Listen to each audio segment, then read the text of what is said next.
বন্ধুরা, কম্পাস সিরিয়ালের আজকের রিভিউ। কলেজের ল্যাবে বিস্ফোরণ ঘটেছে, তাই জন্য বাড়িতে সবাই চিন্তা করছে।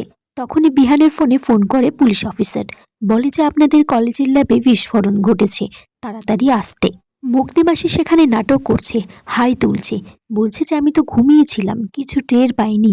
কি হয়েছে? কম্পাস বাড়িতে নেই। মেঘবালা বলছি, তুমি সত্যি কথা বলো মুক্তিমাসি, তুমি কি বাড়িতে ছিলে না?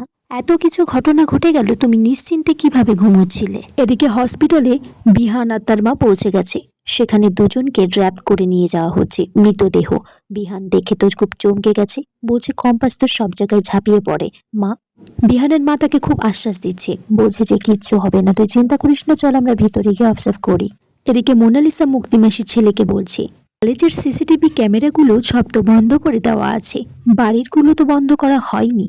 তখন মুক্তিমাসির ছেলে বলছে, তুই চিন্তা করিস না, কলেজ থেকে বাড়ির সমস্ত সিসিটিভি ক্যামেরা আমি খারাপ করে দিয়েছি। এদিকে ফরেন্সিক রিপোর্টে কিছু জিনিস নিয়ে যাওয়া হচ্ছে। সেখানে কম্পাসের ব্যাগের কিছুটা অংশ আর তার চশমা দেখা গেছে। বিহান আর তার মা দেখে বলছে যে এটা তো কম্পাসেরই জিনিস।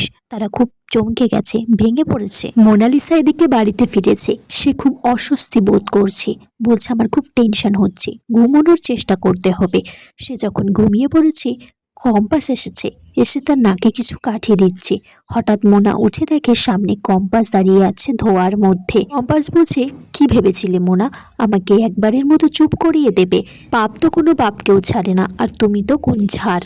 মোনালিসা বলছে, এটা হতে পারে না, আমি এখানে আসতে পারো না, তুমি তো মরে গেছো সেই ল্যাবে বিস্ফোরণ হয়ে। বিহান এদিকে বাড়িতে এসে পাগলামো করছে, বলছে আলমারিতে আমার এত জামা কাপড় কে গোছাবে?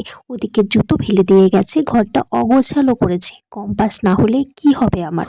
অখিলেশ সেখানে এসেছে, বিহানকে বোঝাচ্ছে যে সে কম্পাসকে ফিরিয়ে আনবে।